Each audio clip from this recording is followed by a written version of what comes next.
Eurozone Breakup by www.forexconspiracyreport.com. The European Union struggles with the sovereign debts of several of its members, and the specter of a Eurozone breakup looms large. Those trading the euro have been following the sovereign debt crisis as it plays out across the so-called PIIGS nations: Portugal, Ireland, Italy, Greece, and Spain. Greece has been most in the news, and now Italy. However, the story is not limited to the southern tier nations of Europe, plus Ireland. The resolution of this crisis depends largely upon two things: the willingness of solvent European Union members to help with a series of bailouts, and the resolve of the EU to move forward towards a more economically and politically integrated community. Spreading the risk for payment of individual nation sovereign debt across the EU at large has been discussed, as well as limiting the ability of local politicians to win votes by promising benefits that a nation cannot afford. Some feel that the path away from a Eurozone breakup leads to a more thoroughly integrated European Union. In considering the price of a Eurozone breakup, the interested parties will do well to consider the alternatives. The roots of the EU go back to 1951 and the Treaty of Paris, which created the European Coal and Steel Community, ECSC. Founded 6 years after the end of the Second World War, the ECSC was considered a first step towards prevention of another devastating war in Europe by economically integrating the nations of Europe. Subsequent communities were the European Defense Community, EDC, European Atomic Energy Community, EURATOM, and European Political Community, EPC. After a series of high-level conferences, the Treaty of Rome ushered in the European Economic Community in 1956. This agreement put former enemies from the Second World War into the same economic bed.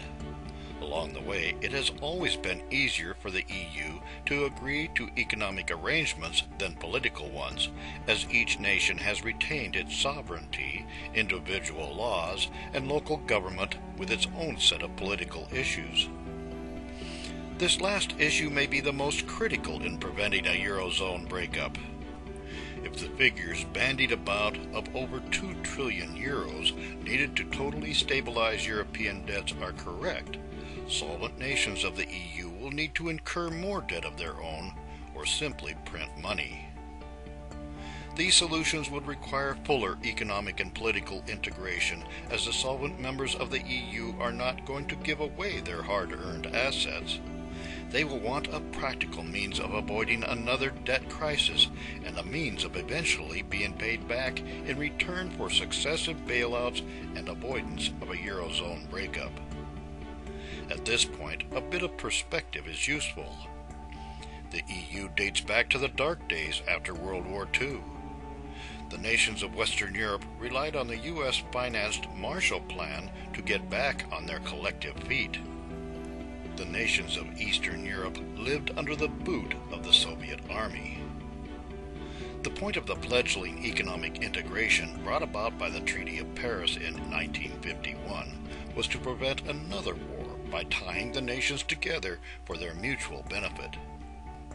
60 years later, there has been no war among the EU members, and despite the current situation, the EU is an economy on par with that of North America.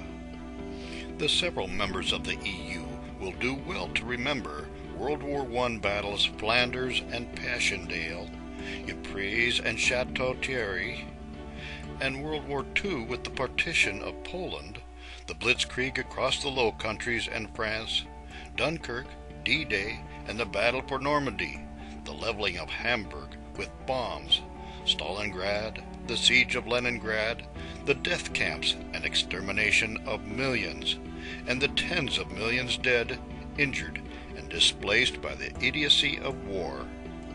Then they must decide if the best course is a Eurozone breakup or an interconnected union as seen by the visionaries who signed the Treaty of Paris in 1951. For more insights and useful information regarding the Forex markets and foreign currency trading, visit www.forexconspiracyreport.com.